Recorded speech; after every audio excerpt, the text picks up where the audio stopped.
नमस्कार, आप देख रहे हैं नेक्स्ट स्पिरिचुअल। आपके साथ मैं हूँ रीना। प्रभु राम को मर्यादा पुरुषोत्तम राम कहा गया है क्योंकि उन्होंने अपने जीवन के हर क्षण में आदर्श आचरण किया है और हमेशा मर्यादाओं को सर्वोच्च स्थान दिया है। वो हर भूमिका में पूर्ण और खरे उतरे हैं। भगवान के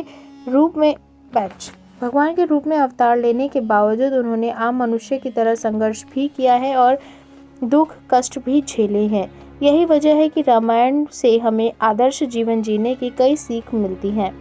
आज हम एक ऐसा ही रोचक प्रसंग आपको बताएंगे जब प्रभु राम एक सामान्य व्यक्ति के कहने पर एक पैर पर खड़े हो गए थे।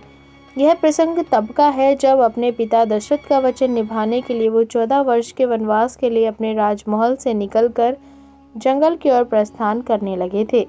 तब भगवान राम माता सीता और लक्ष्मण के साथ वनगमन के लिए जा रहे थे। तब उन्हें नदी को पार करने के लिए मल्लाह से कहा कि वो अपनी नाव से उन्हें नदी पार करवा दे। तब निषाद राज केवट ने एक शर्त रख दी।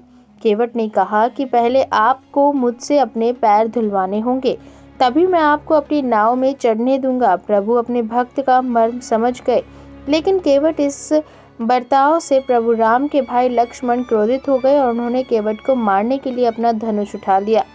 तब केवट बोला कि प्रभु मुझे मार दें, इससे बड़ा सौभाग्य क्या होगा कि मेरे सामने भगवान राम, माता सीता और गंगा का तट है।